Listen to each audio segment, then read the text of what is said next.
Salut tout le monde et bienvenue à ce 3e épisode du Sneaky Snake Show. Donc aujourd'hui, on se retrouve avec Jean-David Cyr. Oui, bonjour. Merci de m'accueillir. J'adore votre musique d'intro. Un peu de velours, années 70, centre d'achat. Hein, c'est ça. Ben oui, donc une bonne ça. main d'applaudissements pour Jean-David quand même. Bienvenue Jean-David.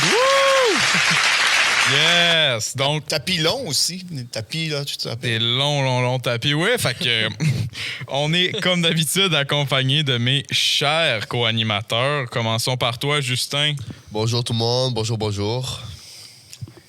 Et Maxime. Salut. Super. Donc là, Jean-David, toi, t'es prof d'anglais de secondaire 3 et 4 Exactement. à Carleton, oui. Effectivement. Tu fais ça depuis combien de temps, là? C'est ma 25e année cette année. Wow! Quelques années. Quelques années, pareil. Ouais, super. T'as-tu toujours enseigné à Carleton? J'ai fait une année à Chandler. Mais oui. OK, 25 ans à Carleton quand même? Non, Ben, ça, t'as été à Chandler, mais... Oui, OK. pour les écoles, oui. C'est Toujours quand dans la même région. long. Ouais, Ouais, je suis content. Super. Je suis fier, oui. Ouais, puis c'est ça, donc t'as fait quoi pour te rendre là-bas en tant que prof d'anglais? Tu veux dire de mon parcours? Ouais, c'est ça, ton parcours. Mon parcours n'avait pas vraiment de but, disons. Je l'ai fait comme naturellement parce que ça m'a amené là. Ça fonctionne comme ça. Moi, j'avais une passion pour transmettre le savoir. J'aime un peu tout. Je n'étais pas nécessairement un pro dans une discipline, mais j'aime la culture. Ça m'a amené là. Quand j'arrive au cégep, tu fais quoi, là? J'avais pas vraiment de but à court terme. À long terme, je n'avais même pas pensé que j'allais faire. C'est un peu ça. Quand j'ai éliminé, par élimination, j'ai arrivé là. Je regrette pas. OK, puis tu sais, souvent, les profs d'anglais sont anglophones, ça parle anglais à la maison, mais toi, t'es francophone. Fait qu'est-ce qui t'a attiré vers l'anglais par rapport à d'autres matières? Mon père était prof d'anglais. Moi, ce que j'aime jouer sur les mots, les concepts. Moi, c'est ça que j'adore. Depuis que je suis jeune, j'ai pas seulement étudié en anglais, en enseignement de l'anglais, mais c'est mon travail. J'ai étudié en philosophie aussi une année. J'ai étudié l'espagnol également. J'ai adoré mon cégep parce que là, on voyait plein de matières. Donc, je te dirais que le milieu des écoles, c'est ce que j'aime beaucoup, dans le sens que moi, je serais resté à l'école jusqu'à 35 ans, mais il faut, à un moment donné, choisir. Puis c'était le temps pour moi de faire quelque chose, de travailler. Okay. Oui, parce que dans les idées, les courants d'idées, on peut se demander pourquoi travailler. On peut remettre en doute certains concepts, certaines idées reçues. Et moi, c'est ce que je faisais.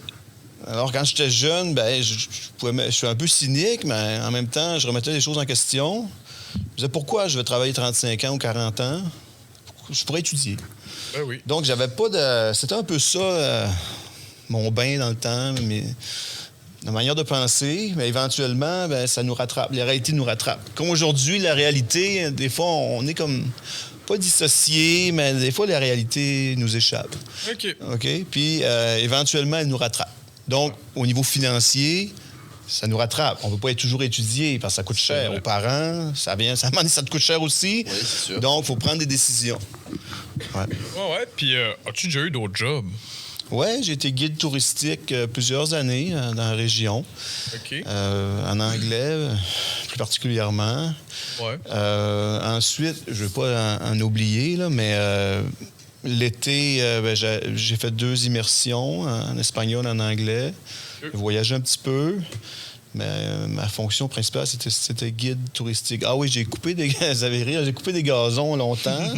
Mais je suis allergique aux pollens.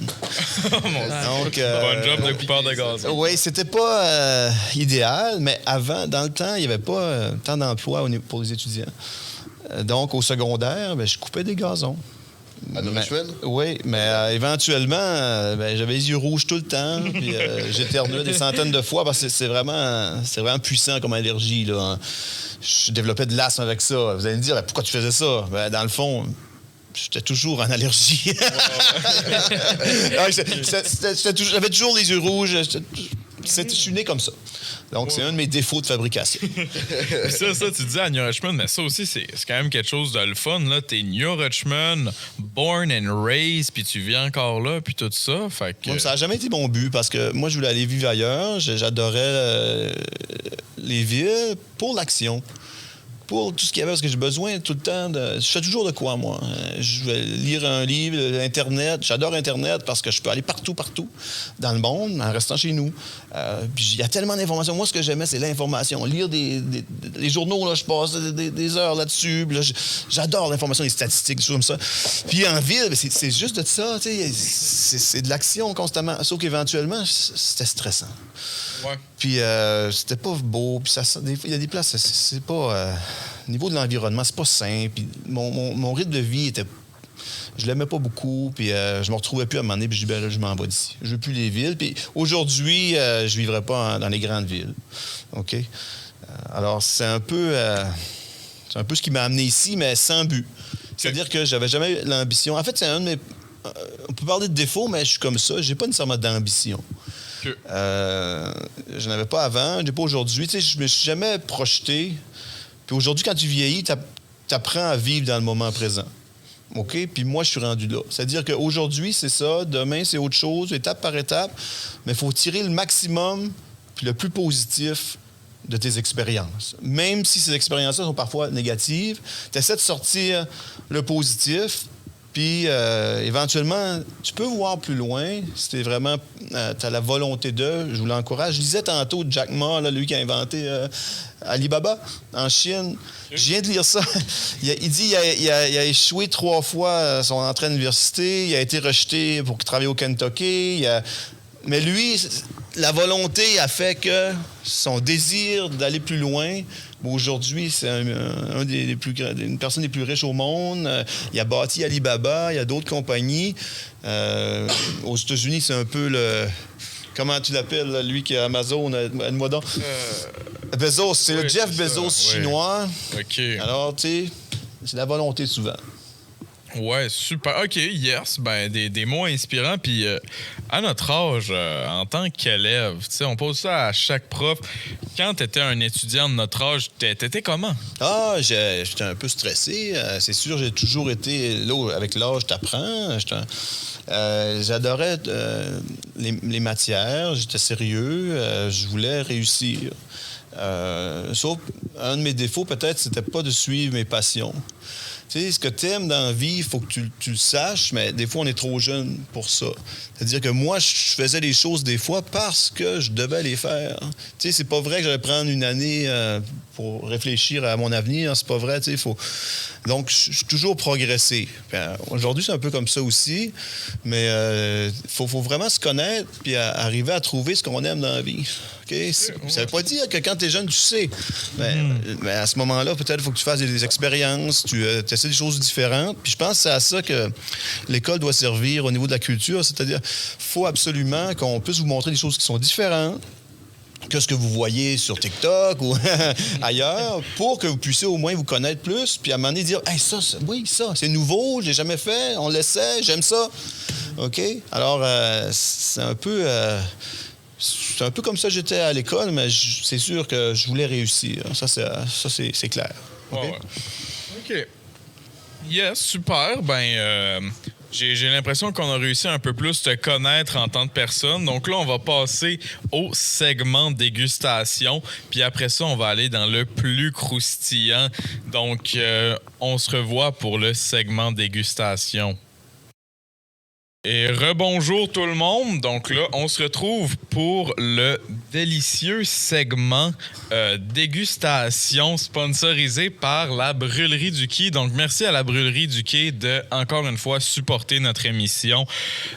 Donc aujourd'hui, ce qu'on a à déguster, c'est le délicieux chocolat, un chocolat noir du Pérou. C'est le Ucayali, 72%. Donc ça, c'est cool. Puis aujourd'hui, ils nous ont donné le déclassé. Donc, c'est un chocolat qui a été remoulé après des imperfections. Donc, c'est le fun de voir que quand il y a des imperfections juste dans le moulage, genre des petites bulles d'air, puis ça, ils les jettent pas, puis ils peuvent les donner ou les refaire. Donc, ça, c'est vraiment le fun. Donc, c'est C'est un très bon chocolat noir. Vous, qu'est-ce que vous en avez pensé? Moi, j'ai trouvé bien bon. Là. On peut vraiment goûter le cacao dedans. Là. J'aime pas normalement le chocolat fort, mais lui, il est très bon. Ouais, vraiment. Ouais, il était très bon. Non, c'est ça. Puis on ressentait vraiment les arômes de fruits, là. Puis quand même, il faut que, encore une fois, il n'y a rien d'ajouté. C'est juste le chocolat qui goûte comme ça, la façon que le cacao est fait. Donc, je trouve que c'est vraiment un chocolat intéressant à déguster, laisser fondre dans la bouche. Et non, c'est très, très explosif. Il y a beaucoup de saveurs là-dedans. Puis c'est ça aussi, c'est un épisode un peu plus estival parce que l'été arrive. Donc, tout le monde, on boit des délicieuses boissons froides. Donc, Jean-David, toi, tu bois le café glacé puis tu le trouves comment? Très bon. D'ailleurs, j'y vais souvent à la brûlerie. J'adore ça. J'adore le café. Mais... Ouais, non, c'est un bon café glacé. Puis ça, c'est un café glacé qui est quand même fort, là. Ça dit que ça peut te revigorer, là. Fait que... Oh, c'est fait. Je suis prêt. C'est pas ça. Quand même sucré, ça goûte le caramel. Tu sais, c'est un très, très bon café glacé, valeur sûre.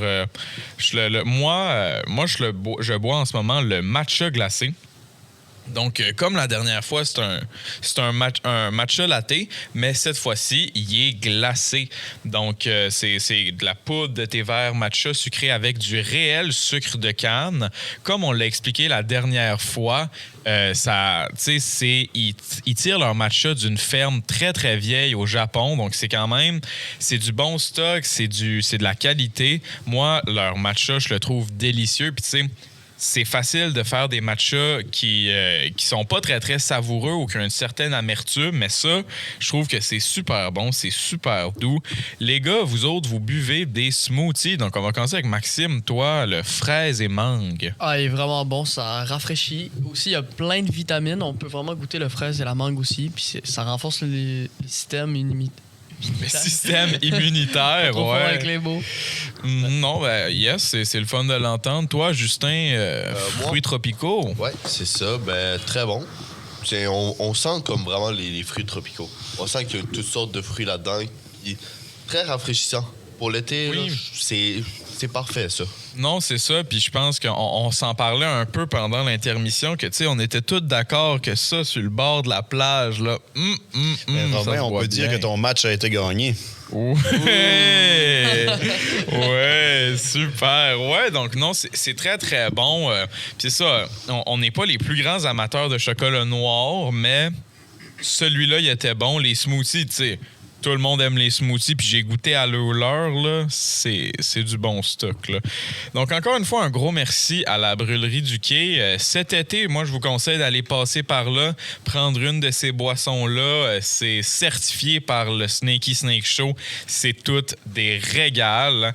Donc, encore une fois, merci à la Brûlerie. Hein. C'est une entreprise qu'on aime beaucoup. C'est une entreprise qui est locale. Ils font tous leurs produits de façon éthique et environnementale. Donc, tu sais, comment on peut ne pas aimer ça? Merci à la Brûlerie, allez passer par là si vous avez une petite soif estivale. Donc, merci, puis on va continuer pour la troisième et dernière partie de ce troisième et dernier podcast. Retour pour cette troisième et dernière partie. Donc, les choses les plus intéressantes. J'espère que vous êtes prêts parce que nous, oui. Prêts pour les anecdotes ou quoi? Super. Donc, c'est ça. Là, c'est les anecdotes, c'est les débats, c'est tout ce qui nous intéresse, c'est tout ce qui vous intéresse à la maison. Et pour commencer, aujourd'hui, à l'heure où on tourne, on est le 9 avril, lendemain de la légendaire Éclipse. Et qu'est-ce que vous en avez pensé? Moi, je l'ai écouté avec Maxime et Justin. On s'en est déjà parlé, mais JD, toi, pour commencer, qu'est-ce que tu en as pensé? Moi, ce qui m'intéresse là-dedans, c'est le fait qu'on vit dans une époque où les gens, on dirait, redécouvrent les croyances. Puis, pourquoi... peut-être à cause d'Internet, tout ça, les gens, ils croient à des choses des fois, puis c'est pas nécessairement vrai ou scientifique, mais on dirait que ça tend vers là. On parle pas juste des éclipses, on parle d'autres sujets aussi. Hein. Ouais, non, c'est vrai. Non, ben oui, Oui, mais puis t'as écouté l'éclipse, toi, probablement? T'avais-tu des lunettes? Ouais, j'avais des lunettes. J'ai regardé les clips. C'était le fun. Qu'est-ce que t'en as... Ouais, t'es impressionné, déçu à ton Maxime. Moi, j'ai trouvé très décevante. C'est ça. On dirait que vraiment le monde en parlait. Je pensais que ça allait être 3 fois mieux. J'ai trouvé ça un peu décevant. Quand ça a fini, j'ai fait « Ah, c'était juste ça. » T'avais des attentes très hautes, très Ouais. élevées. Ben, Ouais, c'est ça que le c'est monde ça. disait. Ça avait de l'air Ouais. incroyable, là, mais... C'était ça un peu le consensus général. Moi, j'ai vraiment aimé ça, puis j'ai quand même été impressionné, mais je m'étais un peu renseigné sur la chose avant. Fait que je savais à quoi m'attendre. Tu sais, c'était le fun, mais en général, le monde était déçu un peu. Là. Mais tu sais, imagine si ça avait été un météore. Comment t'aurais réagi? Comment Justin aurait réagi ou Maxime? Ouais. Un météore qui aurait tombé ici. Oui, J'aurais oui, resté qui aurait bête. frappé la Terre. J'aurais resté Ah, bête. j'aurais resté bête, elle. Là. Ouais, ben, j'aurais. Ça Un aurait été météore impressionnant, présentant, celle-là. t'aurais resté bête, juste ça. J'aurais eu peur. Ouais. Ben, moi, le pire, c'est que c'était. Quand j'étais jeune, c'était un rêve que je faisais récurremment. Genre, une météore qui fasse la Terre. Hein. Puis, ben, c'est pas le fun, Et là. on se rappelle de Tunguska en Sibérie, 1900. Je m'en rappelle pas. Non, ben, Ah, J'ai pas là, j'étais j'ai pas- aucune idée. 1928, si ma mémoire est bonne, c'est ce qu'on appelle, ce qu'ils pensent, c'est un géocroiseur, une comète qui a explosé dans l'atmosphère, puis ça a vraiment tout détruit à cet endroit-là. Mais une chance, c'était peu peuplé. Mais tu sais, c'est quelque chose, c'est une éventualité. Moi, ça me fait pas peur. Il y a C'est pas eu il y a eu genre une vraie comète, là. Oui, Ok. qui a explosé dans les airs. OK, mon Dieu. Ben, ouais, non, ben, moi, tu sais, les comètes, ça me fait pas. Tu sais, il y a des choses qui me font peur, mais je stresse pas trop ces comètes, là. Mais c'est ça, mais toi, Justin, l'éclipse, qu'est-ce que t'en as pensé? C'est ça. Moi, comme Maxime, ben, été déçu, moi. Ouais. Voilà, ben, c'est parce que, tu sais, des fois, on voyait des vidéos comme d'éclipses qui faisaient bien noir. Moi, je m'attendais à ce qu'il fasse bien noir. Ben, pas comme la nuit, mais qu'il fasse noir. Là. Tu vois pas bien noir. Ouais. Moi, ce que j'ai aimé, c'est le temps que j'ai eu avec mon jeune. Genre, on a kické des ballons de soccer. Tu sais, ce temps-là, puis c'était un peu un événement spécial parce qu'il y avait un peu plus de vent. Vous avez remarqué Ouais, à cause ouais. du changement. Le soleil tapait moins. Ah, puis il faisait fret, là. Ouais, On puis avait Oui, chance de la température a vraiment changé vite. Puis il faisait chaud. Ouais. Moi, c'est aussi ça ma partie préférée de l'éclipse. Là. On n'avait pas d'école. Là. Puis c'était la plus belle journée du printemps jusqu'à date. Là. Vraiment. Il faisait comme ressenti 15. On jouait au basket en t-shirt. Tu sais, on sentait l'été. Puis c'est sûr qu'à 3h35, là, moi j'ai été vraiment impressionné pour de vrai de la pénombre puis tout ça. Là. Puis quand je vous parle de retirer le positif d'un moment, c'est ce que je viens de vous dire. Moi, j'avais pas beaucoup d'attentes, mais en même temps, je me suis amusé avec mon jeune, avec mes jeunes, mon chien, tout ça. Fait que moi, c'était vraiment un beau moment. Ouais, non, c'est un bon, hein, c'est le fun, mais OK, ouais, l'éclipse, puis vous, c'est ça, quand l'éclipse est venu, là, la pénombre, moi, c'est ça que j'ai trouvé le plus impressionné. Il faisait comme noir un Ouais, peu, mais c'est un peu bizarrement. nouveau, c'est ça. C'était un noir, genre, un peu bizarre. C'était déjà genre... C'est ça, c'est comme une nouvelle météo, une nouvelle heure. Ouais. Moi, ça, j'ai trouvé ça vraiment Dans capoté. l'histoire, les volcans qui ont explosé, mais souvent, ça bloque la lumière du soleil. Ça peut un peu donner, j'imagine, quelque chose du genre. On n'a jamais vécu ça. Je ne veux pas le vivre Ouais. non plus, mais c'est un phénomène naturel qui pourrait amener ça éventuellement. Ouais, puis ben, il y avait un livre que c'était ça un peu. C'est comme, il y a un auteur de science-fiction qui a essayé de faire la fin du monde la plus réaliste possible. Puis c'est vrai que, tu sais, admettons là, qu'il y a de plus en plus de feux de forêt, là, ben, à un moment donné, le ciel va devenir plus gris, là.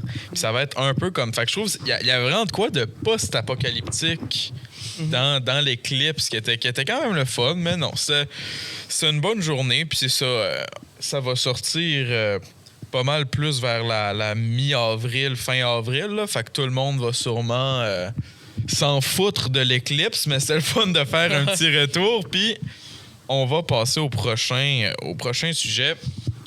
GD, t'es une ceinture noire. T'es-tu à combien de dan? OK, je vais vous expliquer. Ouais. Je suis à deuxième dan de taekwondo. Ben, ça, c'est quoi, là, des dents de Gigi? Parce que OK, pour les gens comme OK, Maxime, d'après moi... Ouais, c'est vrai. Vous je êtes vais pas des aller petits voir. Je vais ninjas, vous vous donner beaucoup autres. d'informations. ceinture noire, normalement, on dit c'est quelqu'un qui a plus peur du noir. C'est-à-dire que c'est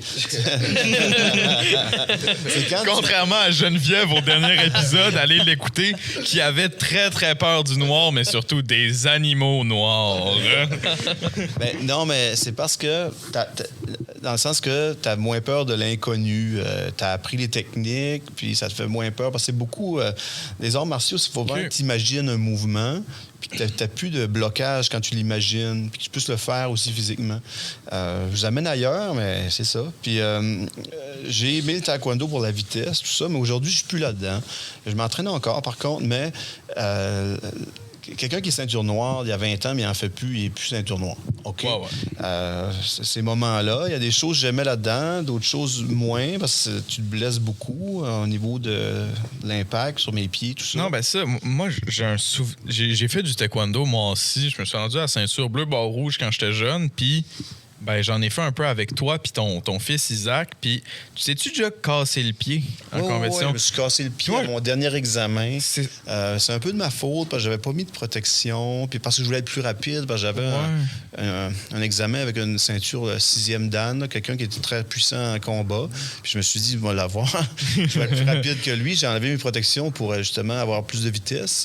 En fait, je les ai pas mis. Puis j'ai tapé, mais sur son os de hanche, c'était juste un petit peu en bas que je voulais taper. Il était un peu plus grand que moi. Alors, ça a vraiment cassé mon pied à un ou deux endroits.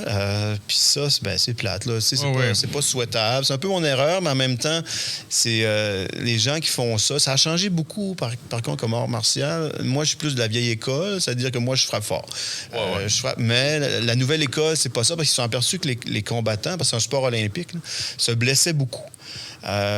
Alors là, ça a changé. C'est plus la vitesse. On touche un peu. Tout est électronique, plaston électronique, tout ça. C'est un sport olympique. Ça s'est aseptisé, si tu veux. On va parler comme ça. Puis maintenant, c'est vraiment la vitesse, les coups répétitifs. C'est comme ça. Parce que moi, je me souviens que quand j'étais jeune, ça m'a vraiment marqué, tu sais.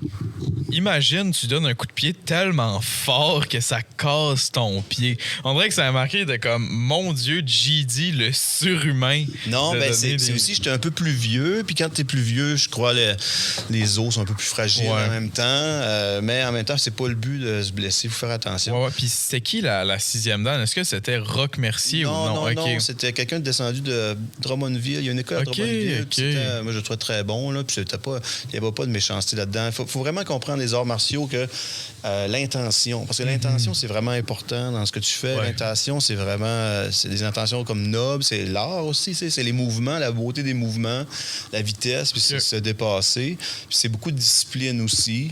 Il y a des sports qui demandent plus au niveau physique. Mais les arts martiaux, ça essaie d'être... C'est un peu complet parce qu'il y a la philosophie là-dedans aussi. La philosophie, c'est un peu dans les arts martiaux... comment tu vois le combat, devenir, des choses comme ça. OK? C'est comment tu deviens en tant qu'athlète. Okay? Sans dire que je suis un athlète, mais dans le sens que... Ben, quand même, tu sais, t'es... Un peu. Quand même, JD. Quand même, ceinture noire. Ouais, non, ça. Ouais, non, tout le monde qui peut se rendre là. Ceinture noire, 2 dan, pareil. Moi, personnellement, je trouve ça vraiment intéressant. Il y a différents niveaux. Il va y avoir des ceintures noires de compétition qui vont être très élevées. D'autres ceintures noires, c'est plus au niveau des pensées, philosophie, mode de vie. Tu as différentes sortes, mais tu es quand même ceinture noire. Il y a quand même un niveau de base que tu atteignes pour avoir la ceinture, tout ça. Mais moi, j'aime ça, voir sur Internet le bullshido qu'ils appellent. Excuse-moi pour l'expression. C'est des maîtres qui se disent maîtres, mais qui vont t'arrêter avec la main. Oui, j'ai vu ça. Oui, c'est drôle. Il y a toutes sortes de choses là-dedans. Vu que comme le taekwondo est réglementé au niveau olympique, là, tu vas avoir moins d'éléments ésotériques.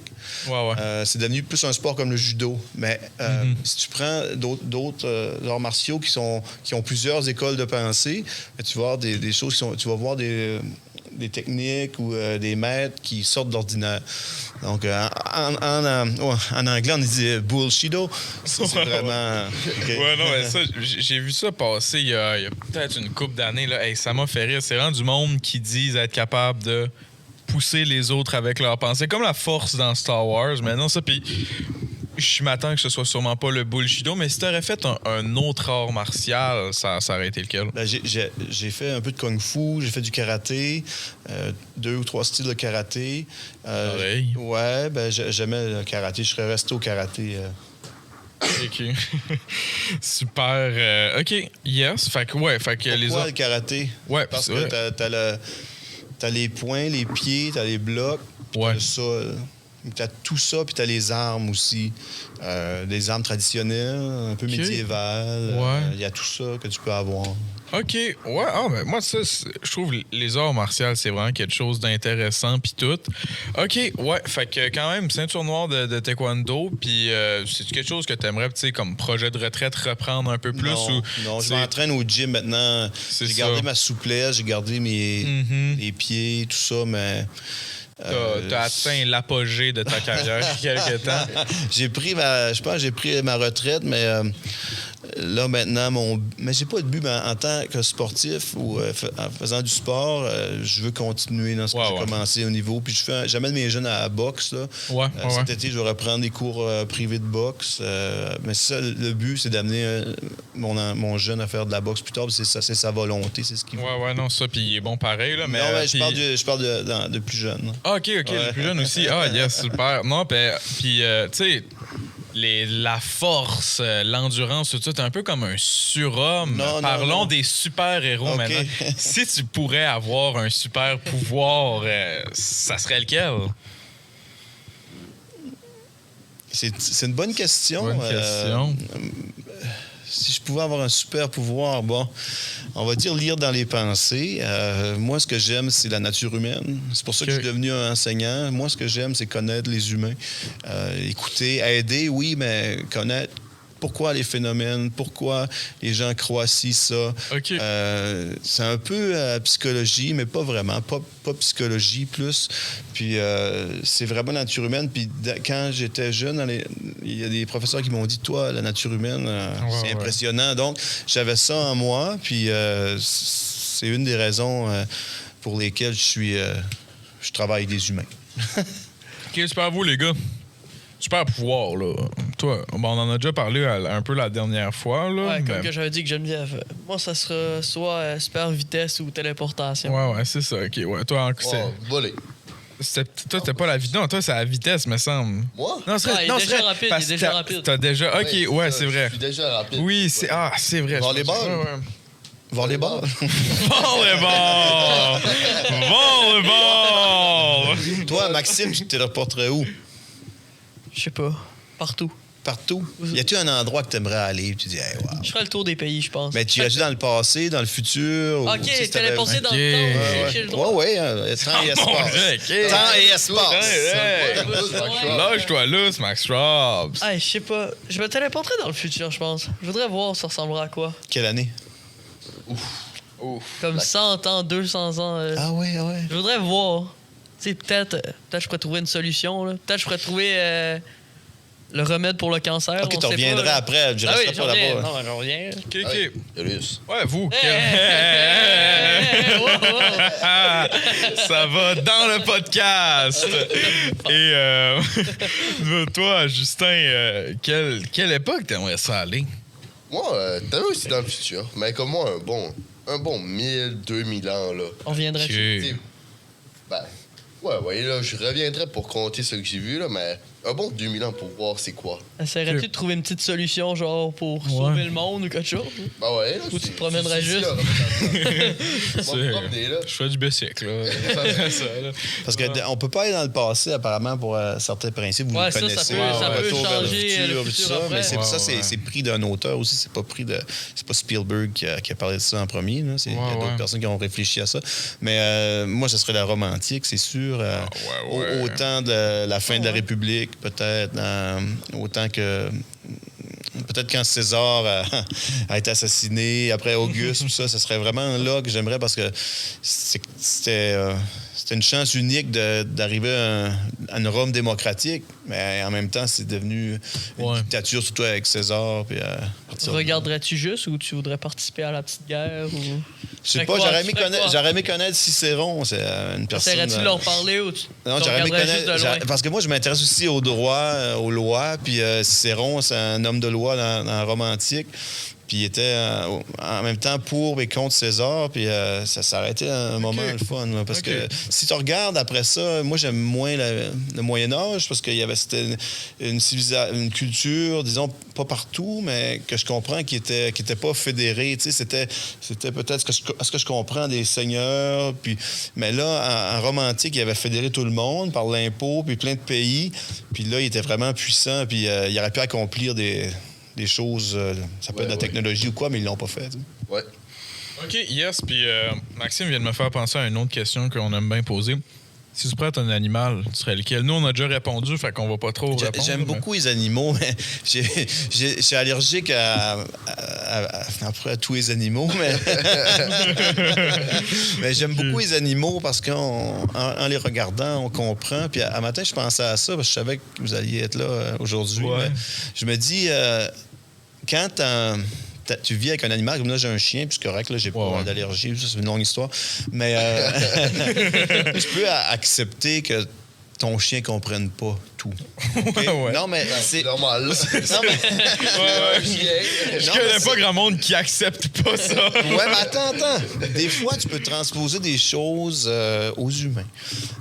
Si quelqu'un est tolérant et comprend ça chez les animaux, ben pourquoi il pourrait pas le faire pour les humains? Dans le sens que les animaux, c'est quelque chose d'incroyable. Ils sont très spécialisés, tout ça, sont tolérants. Ben, c'est tolérant. Il faut que tu sois tolérant avec eux, puis eux vont te le renvoyer. Là, pas tous les animaux. Il y en a des sauvages, mais c'est vraiment... Moi, c'est un règne. Le règne animal là, peut nous apprendre beaucoup de choses. Fait que tu serais quel animal? C'est vrai, je pourrais répondre à la question. C'est très philosophique, là, mais... C'est une bonne question. Je pense que je serais un puma. OK, yeah. Ou un jaguar. Parce que, oublie pas, le jaguar, il est très furtif. Le jaguar, il est très difficile à repérer. Dans l'Amérique centrale, il faut vraiment, même les humains, les mettre des caméras, puis même là, c'est très difficile, ça sort seulement de nuit. Puis je me dis dans la vie, il y a plusieurs types de personnalités, mais il y a les personnalités qui ont des convictions. OK? Puis je vais parler de ça parce que c'est très important. Ensuite, il y a les personnalités qui observent. Moi, je vais plus être quelqu'un qui va observer que quelqu'un de convaincu. Mais quelqu'un qui a des convictions, selon moi, pourquoi je suis comme ça? C'est en partie parce que si tu as trop de convictions, tu es un peu aveugle. Fait que toutes les idéologies, tous les ismes, OK? Communisme, socialisme, tout ça. Ouais. Mais à un moment donné, si tu es vraiment un militant, puis je respecte, mais à un moment donné, tu vas être aveugle tu vas avoir un angle mort, OK? Ouais. Mais le jaguar, lui... Je parlais du jaguar. Lui, il voit des choses, d'après moi, qu'on voit pas. Il est de nuit, il se mélange pas trop, mais il est dans la position de pouvoir étudier les choses. Ouais, OK. OK, pareil. Ouais, non, c'est je pense, la réponse la plus complète qu'on a eue à cette question-là jusqu'à date. Puis, tu sais, on va switcher totalement de direction ici, puis aller à un sujet quand même intéressant, le surnaturel. Oh, yeah! Ça, c'est le fun! Fantôme, petit monstre, vampire, crois-tu en ça? Non. Non. OK! Mais j'ai pas fini. Segment prochain! Non. Je crois pas en ça, mais je m'intéresse beaucoup à ça. C'est différent. OK, ouais. C'est différent. Puis, je vais te prendre. Justin, toi, as-tu des croyances qui sont pas, disons, basées sur des faits? Non. Moi, si je vais croire de quoi quand je vais le voir. Fantôme, des affaires de même. Puis là, je te reconnais. C'est correct. Toi, Maxime. Je pense que je suis comme Justin. Faut que je le voie ou qu'il y ait une grande preuve que ça existe. Romain? Ben, moi, tu sais, pas le voir pour le croire. Tu sais, il y a plein d'affaires que je crois que j'ai jamais vues, là, mais. Non, tu sais, moi, c'est pas tant surnaturel, là, mais il y a beaucoup d'affaires que je peux croire que je vois pas, là, tu sais. Comment jugez-vous les gens qui croient à ces phénomènes, ces pseudo-phénomènes-là? Ben, tout le monde a sa perspection de voir, d'y croire, mais Peut-être qu'il y en a qui croient qu'ils ont vécu des expériences sur ça. Ou...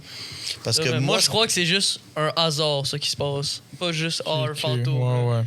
C'est juste un hasard. Parce que moi, je vous ai amené au niveau des mythes, la mythologie. Parce qu'aujourd'hui, comme je disais, on dirait que c'est un changement d'époque. Les gens commencent à croire des choses, je vous l'ai dit, à cause d'Internet ou autre chose. Puis on avait ça avant, là, les mythes, puis tout ça. Ouais. Puis il y a eu un mythe vraiment fondateur pour les Grecs, en tout cas, le Troie. Okay, pour Homère puis Ulysse. Ouais. Mais Troie, on a un problème avec Troie. C'est quoi? 3? Le chiffre 3? Non, le cheval de Troie.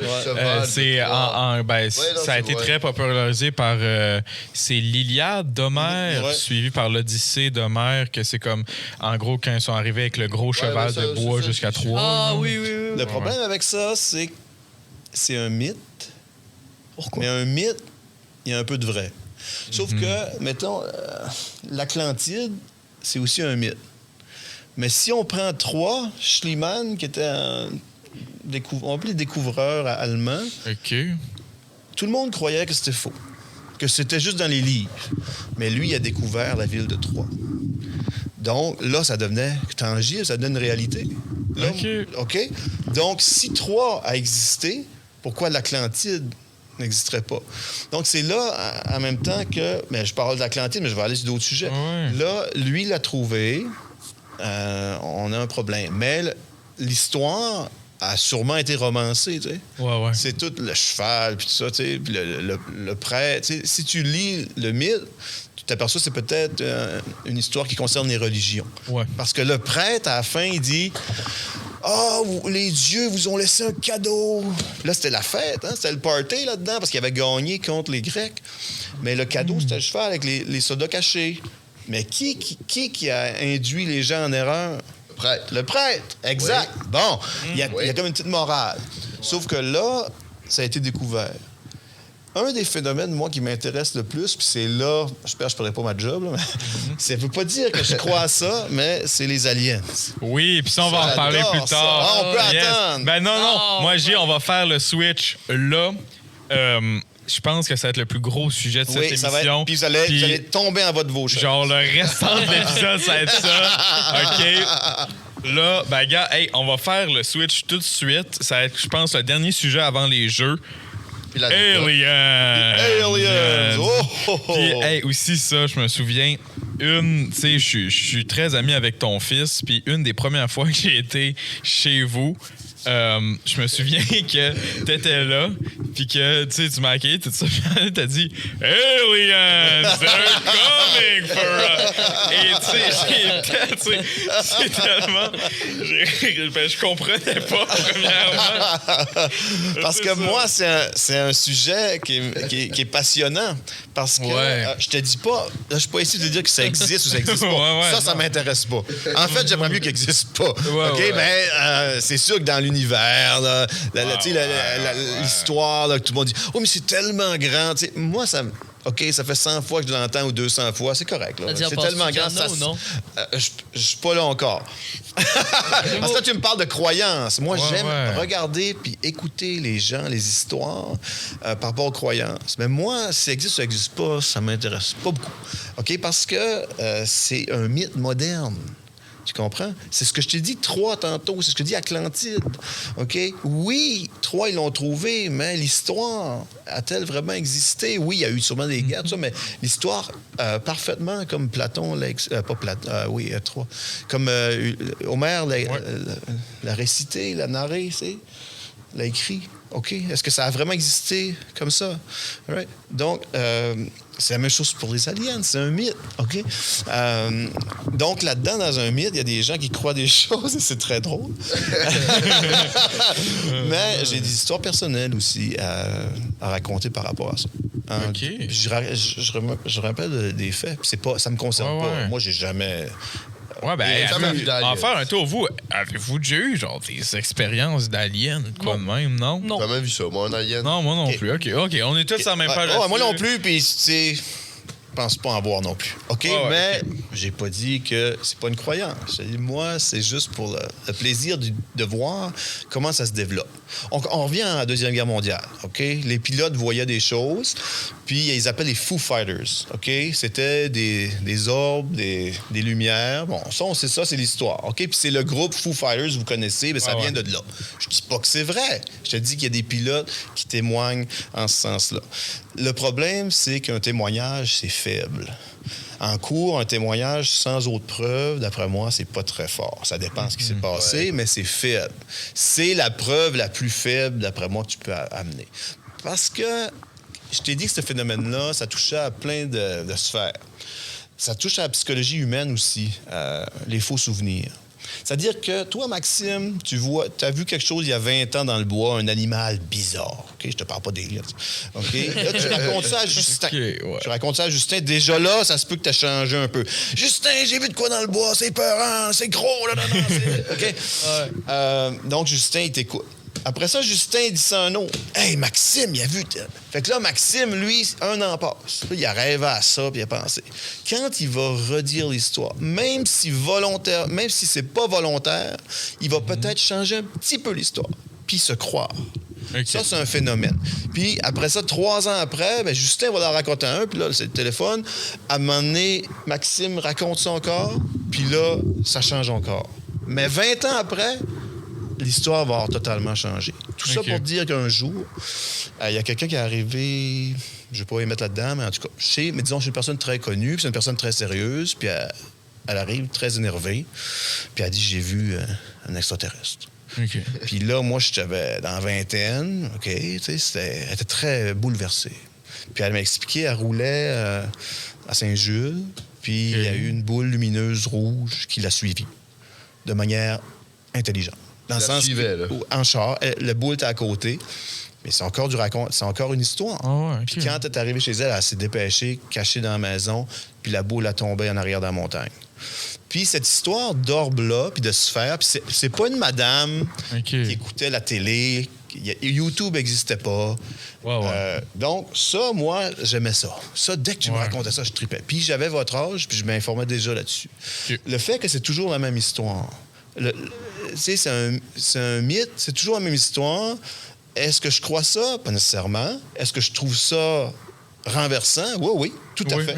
Mais là, dans la modernité, c'était déjà dans la modernité, mais disons dans les dernières années, en 2017, dans le New York Times, les reportages, les vidéos de l'armée américaine, ça a complètement changé les choses. Puis ça a ramené ça sur la sellette, disons. Je te dis pas que je crois ça. Qui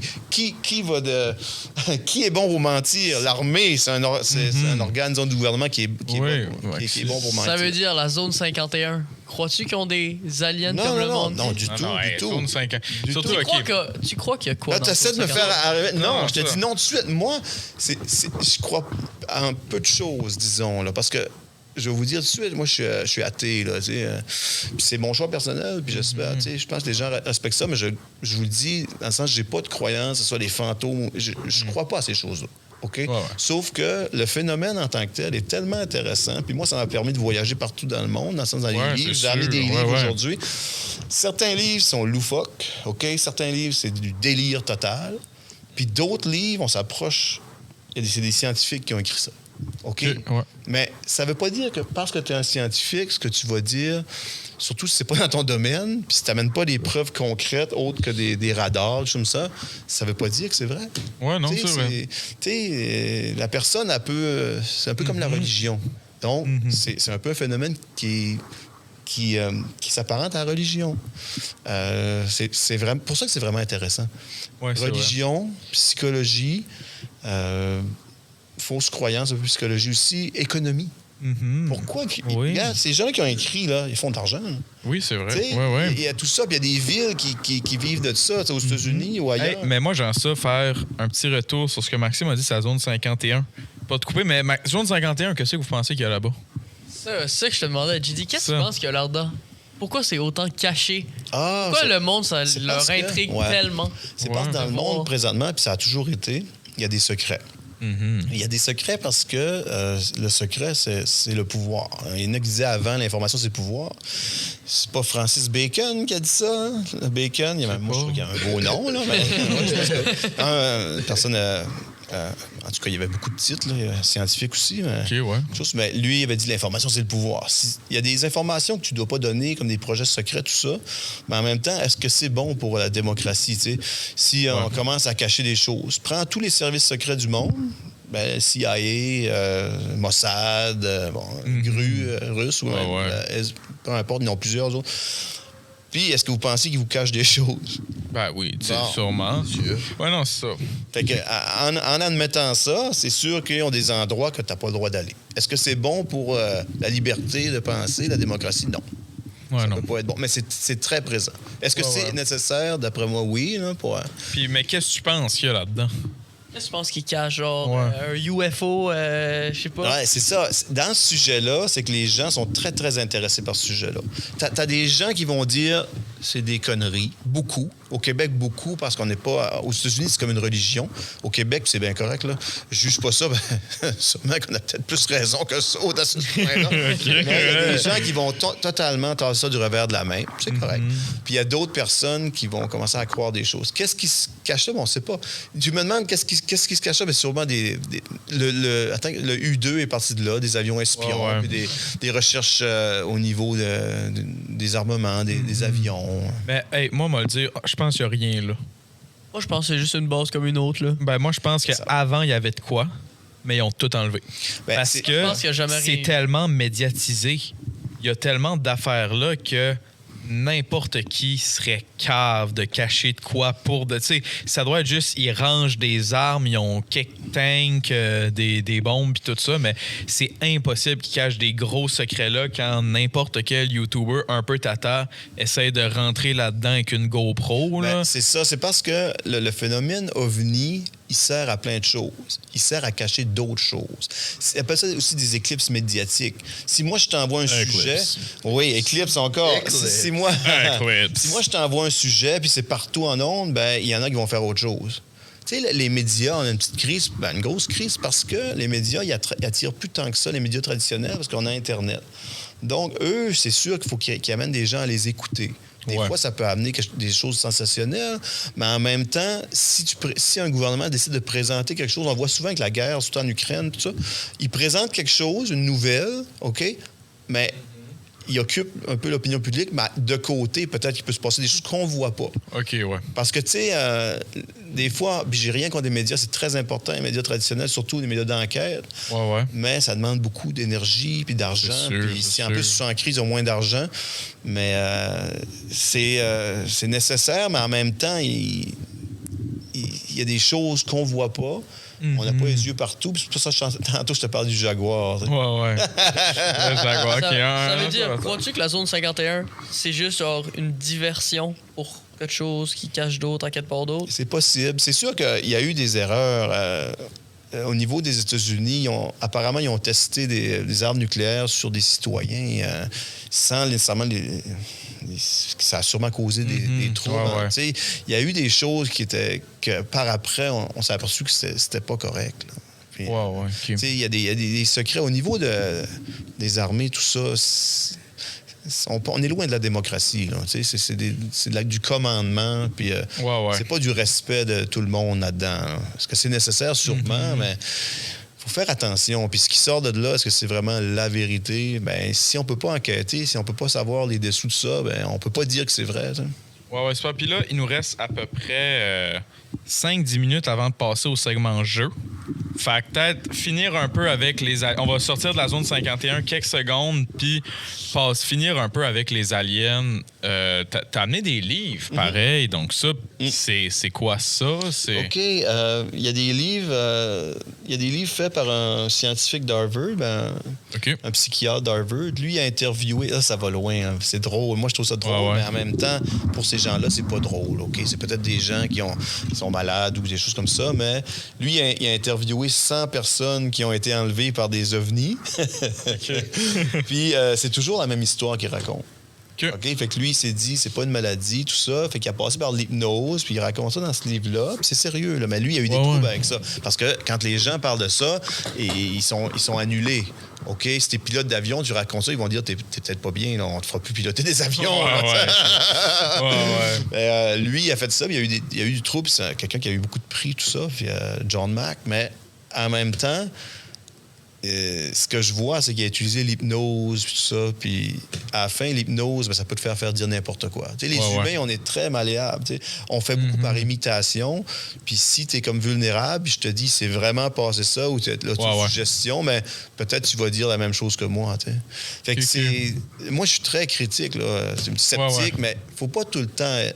Je vis pas d'une manière sceptique à 100%. Je laisse toujours l'ouverture. Parce que quelqu'un qui est trop sceptique, des fois, il dit c'est pas vrai, mais des fois, il se bloque des petites choses. Fait que j'essaie d'être ouvert d'esprit. Ça, c'est quelque chose qui m'a toujours intéressé, mais c'est pas quelque chose que je crois en, là, je veux dire. Mais des fois, je fais des blagues. Fait que j'amène les gens à ce qu'ils pensent que je crois vraiment à ça. Fait que là, je les fais parler, puis là, on rit, puis là, à un moment donné, je lâche une blague, puis un peu comme je fais là. Fait que c'est quelque chose qui m'intéresse. Ça touche toutes les sphères de l'humain. Hein. OK. Ouais, super. Fait que, tu sais, là, on va bientôt passer au jeu. Fait que peut-être un dernier petit mot niveau alien. Vous, les gars, qu'est-ce que vous en pensez des aliens? Faire un petit saut. On a entendu ton opinion, mais vous, toi, Justin, les aliens. Ben, si j'y crois. Ben, tu y crois. Si tu penses qu'il y en a, c'est quoi? Tout le kit, là. Ben, moi, je me dis, c'est sûr que dans l'univers, c'est gros, là. Ouais, c'est ça. C'est sûr de voir de la vie en quelque part d'autre. Ben, tu sais, là, des aliens comme dans les films, tout verts, puis UFO. C'est peut-être pas, là. Ouais, non. On pense pas ici. On pense pas qu'ici existe pas, là. Non, mais il y avait un documentaire sur Netflix que ça montrait comme qu'est-ce que la vie extraterrestre serait d'un point de vue scientifique, là. Puis, tu sais, c'est ça. J'ai l'impression, la plupart des aliens qu'ils montraient, là, c'était des grosses boules ou des gros motons. Grosses bébites, là, genre. C'est ça, c'est juste des grosses bébites, mais tu sais... Il appelle ça de l'exobiologie. Hein. Ouais, c'est ça. Attends, moi, j'ai une petite question pour toi, Guy. Crois-tu vraiment... Tu sais, il y a une petite émission sur, je pense, Canal D, sur la possibilité que les aliens ont construit les pyramides. Ouais, j'adore les pyramides. Penses-tu que c'est les personnes qui les ont faites ou des aliens ou quelque chose d'autre? J'adore les pyramides parce que les pyramides, c'est des techniques de construction qu'on a perdues dans le temps. La levée des blocs, tout ça, mais... j'ai vu des choses à cause que T'as vu des choses sur les pyramides, des documentaires. J'écoute beaucoup de documentaires, puis à ce que je comprends, ils prenaient beaucoup de pierres précieuses pour sculpter le granit. OK? Ouais. Fait qu'avec ces pierres précieuses-là, au niveau de la dureté, les pierres précieuses, c'était plus dur que le granit. Parce que le granit, je pense, sur l'échelle de dureté, c'est un 5, là, ou quelque chose, 5 ou 7. C'est pas facile, là. Puis ils ont sculpté ils ont sculpté des objets là, jusqu'à ce qui je me souviens bien, plusieurs tonnes. Ouais, non, mais moi... Si c'est pas 700 tonnes, les mêmes noms, là, ça, c'est des énormes sculptures. Allez voir, c'est vraiment... Non, ça, mais moi, je trouve que, tu sais, l'Égypte antique, puis tout ça, veut pas, là. Il y avait une affaire qu'on n'avait pas en ce moment qui fait la grosse différence, c'est des rois. C'est des pharaons, là, mais comme ils pouvaient demander aux meilleurs architectes de l'Égypte au complet de les aider, premièrement. Deuxièmement, il y avait des esclaves, là. Quand t'as des milliers et des dizaines de milliers de travailleurs qui sont pas payés et tout ça, veut pas, c'est voué d'aller plus vite, là. Puis ensemble, on peut se dépasser. Je vous donne les pyramides d'Égypte des États-Unis. C'est l'alunissage sur la Lune. Ça, pour moi, c'est les pyramides. C'est ça. Ils ont été capables d'allunir, aller sur la Lune, avec quoi? Avec un téléphone cellulaire, carrément. Là. La puissance qu'il y avait, les ordinateurs combinés, c'était vraiment faible, mais eux, ils l'ont fait, puis ils se sont mis ensemble, ils ont mis toutes les ressources. Fait que les humains, quand ils se mettent ensemble, ils sont plus forts. Là, ce qui s'en vient, puis on entend ça depuis plusieurs années, c'est qu'il y aurait eu des civilisations, un peu comme l'Atlantide, qui auraient disparu, puis qui auraient amené des techniques ou des technologies, des techniques ou un savoir-faire, on va dire ça comme ça, comme l'Antiquitera des Grecs. Ça, c'est une sorte d'ordinateur analogique qui a été trouvé. Ça, si vous pouvez aller vous informer là-dessus aussi. C'est-à-dire que ça peut prédire les éclipses, le système solaire, mais c'est comme mécanique. Mais en même temps, ça va prédire le ciel. Ouais. Puis c'est un objet, vous allez voir. Puis il a été refait par la compagnie Hublot. Puis ça, là, c'est incroyable. Ouais. Hublot les montres, là? Oui. Le fait qu'ils puissent faire ça il y a 2200 ans environ, là, c'est quelque chose qui... Ça prenait vraiment un savoir-faire incomparable à cette époque-là. Puis après, ça nous ramène quasiment en 1900, là. Le moment où on aurait pu refaire ça aux 1800. Là.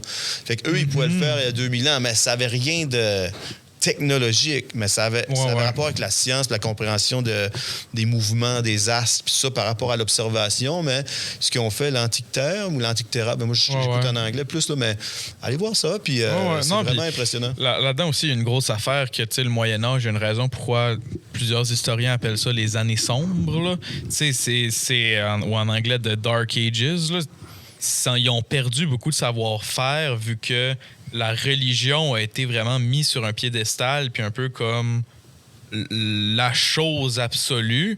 Puis avec ça, d'autres croyances, d'autres savoir-faire ont été oubliés pour être remplacés par le savoir-faire, de la religion et du peuple romain avec le catholicisme puis tout ça. Mais, OK, yes, petit mot de la fin sur les aliens, j'ai dit, et sur tout ce qu'on a fait. On va revenir après pour le segment jeu. Je veux juste parce que dans ce domaine-là, moi, je suis plus un animateur. C'est très drôle parce que là, je vais vous amener ailleurs. C'est-à-dire que en 2021-22, Barack Obama a dit, puis là, vous pouvez aller le voir, puis c'est vrai, là, il a dit, il y a des choses qu'on voit dans le ciel et qu'on ne comprend pas. Puis c'est vrai que, disons, l'armée poursuit des fois des objets, puis ça va tellement vite.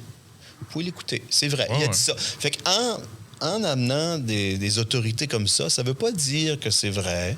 Ça ne veut pas dire ça, mais ça fait... Les humains sont souvent comme ça, c'est-à-dire qu'on se fie aux réputations, un peu comme dans l'art, puis pour donner une valeur à un propos ou à ce qu'on dit. C'est Barack Obama qui l'a dit, ça donne de la crédibilité. Puis, à des fois, on déforme. Comme là, j'ai pas ses propos exacts. OK? Allez le voir si vous voulez, mais ça, c'est quelque chose. Mais il faut quand même faire attention. Mais il y a beaucoup de gens maintenant, puis il y a des scientifiques, comme je l'ai dit, qui étudient des choses, mais ils étudient. C'est-tu vraiment leur domaine? C'est l'autorité, il faut faire attention. C'est souvent des pièges. Le sophisme, c'est un sophisme qu'on apprenait, là, l'autorité de tout ça. OK, fait que... Restez méfiants, restez ouverts et plein d'autres affaires que tu nous as dit.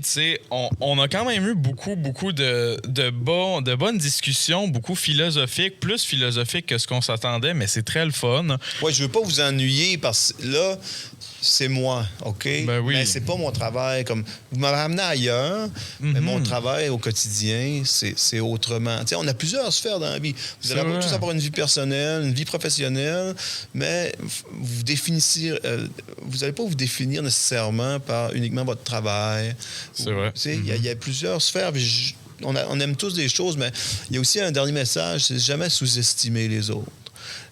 Toujours être pour moi, ça fait partie de ça, mais ne pas sous-estimer. Des fois, on a tendance à faire ça, mais c'est juste parce qu'on ne les connaît pas. OK. Ouais, bien dit, JD. Bien dit. Donc, on va partir et on va se retrouver pour le prochain segment, le segment jeu. Donc, à toutes. OK, rebonjour tout le monde. On est ici pour le segment jeu et anecdotes. Donc, pour commencer, notre cher Justin Barriot nous a préparé un petit jeu. Donc, Justin, explique-nous donc ton jeu. En gros, c'est un jeu très simple. C'est un Guess the Price, que j'ai des objets, il y a des animaux aussi. Puis je te demande le prix. Pas de problème. Je suis prêt. Je suis bon là-dedans.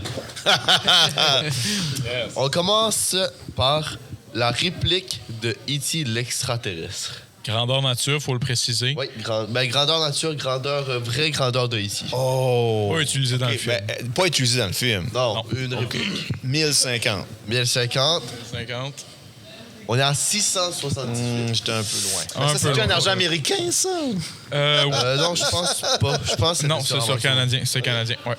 Bon, Deuxième, la vache la plus chère au monde. Attends, mais ça, juste préciser, c'est une vache brésilienne de qualité. C'est une vache Zébu Nelor. C'est une très, très bonne vache. C'est 1 million. 1 million, 1 million.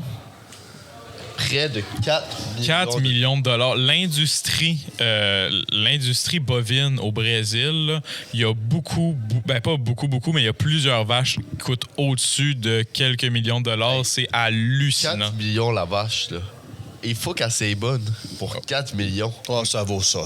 Ces gènes sont bons, là. Ouais, c'est ces ouais. gènes qu'on veut, ouais. Ensuite, une Cheetos ayant la forme de Arnold Schwarzenegger.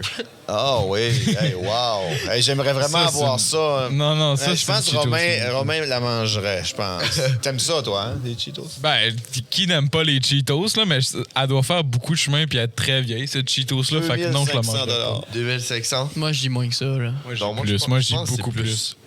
Près de 10 000 Oh! Est-ce Ben, que c'est tu un bon l'achèterais? investissement. Non, j'achèterais Non. pas. J'imagine que tu l'achètes avec, en cause. avec le temps, j'achète beaucoup moins. Ouais. C'est-à-dire que il y a des choses que j'ai achetées par le passé, on apprend, hein, puis dans le fond, ça vaut pas la peine. Puis il y a des choses qu'on n'a plus besoin. Quand on prend un peu, on n'a plus besoin de.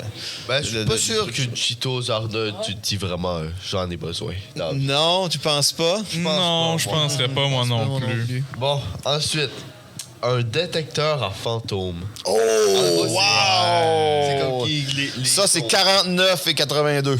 49. OK! Hey, moi, j'ai précis. 150. J'ai dit l'a acheté. 150. 400. 410. Hey, Oh! on a une vraie machine de compétition. À trouver un ectoplasme, tu ferais quoi? Hein? Comme dans Ghostbusters, ils disaient ça, les ectoplasmes. On a vu ça, non? Oui, c'est... Bon, ensuite, on a des sandales de Romain. Puis, petite précision, les jambes sont non inclus. Les jambes sont non- Des vraies Et- sandales dans le temps, là, des vraies. Non. Des répliques. Ah, des répliques, ben là. Les Romains la Rome, pas moi. là. 98 et 12. 98. OK. On est sur 34 et 4. Oh! Un peu plus Mais ça, cheap. c'est un bon deal. Là, on parle. Là, t'es original. Toi, demain, tu devrais ouais. importer. Ah oui. Ah oui. Justin, Ah, ça très bien, Justin. Ouais. Ensuite, l'ancien domaine des Raéliens. Ouf. L'Estival. Oui. Ah non, moi, je l'achèterais pas. En tout cas, moi, je dirais 260 000. 200. Hey, je pense. Eh non, que c'est ben, pas loin. le... Hey, Oh, non, il était un loin, il était million, loin. il était loin. Là, j'étais Le loin. domaine Là, des j'étais loin. Raéliens, Mais c'est là, parce dans que le je thème donne des pas vraiment aliens, beaucoup de...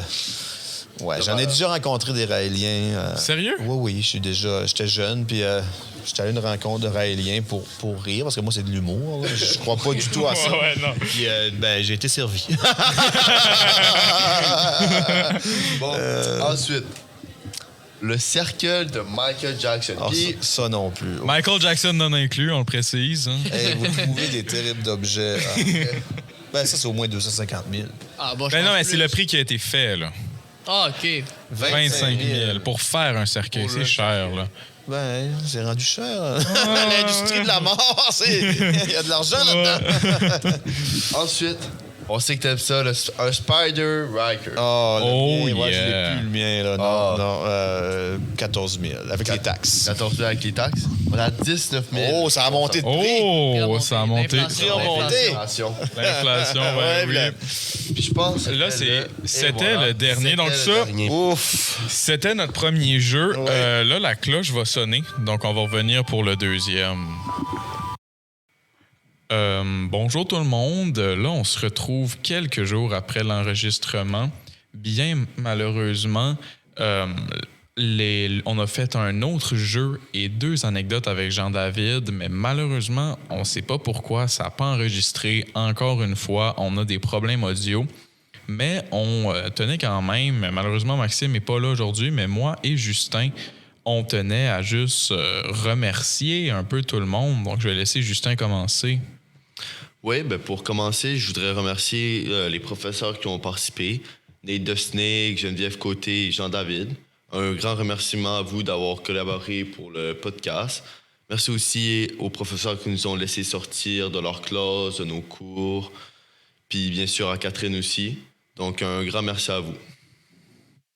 Oui, merci à tous les profs aussi. Un gros merci à la brûlerie du quai, hein, qui nous ont accompagnés durant toutes ces aventures-là, qui nous ont fait confiance, qui nous ont donné des délicieux produits. Donc, on n'oublie pas, la brûlerie du quai à Carleton, c'est une merveilleuse brûlerie qui vend des délicieux breuvages et du chocolat Chaleur B chocolat qu'on a goûté et qui était délicieux. Donc, on vous le recommande. Merci aussi un spécial à Edith qui nous a aidés dans tout ça. Merci aussi à vous, les auditeurs, hein, de nous avoir suivis durant cette aventure. Ça aurait été vraiment, vraiment le fun. Donc, un gros merci à tout le monde de nous avoir laissé vivre cette aventure du podcast des Sneaky Snake Show. Merci à Julien aussi qui nous a aidés en nous donnant l'équipement. Donc, c'est ça, vraiment, on a beaucoup de remerciements à faire, mais c'est le dernier épisode, c'est les dernières minutes du podcast, donc on trouvait ça important à faire. Et surtout, merci les Snakes. Hein? Merci les Snakes. Oui, donc ça aurait été une belle aventure. On aura aimé ça, faire ça. Donc, on se revoit dans une autre aventure. Toutes les profs vous ont donné des bonnes leçons. On a appris plein d'affaires sur eux comme on a appris sur nous. C'était génial. Donc, on se revoit plus tard. À plus tout le monde. Bye les Snakes.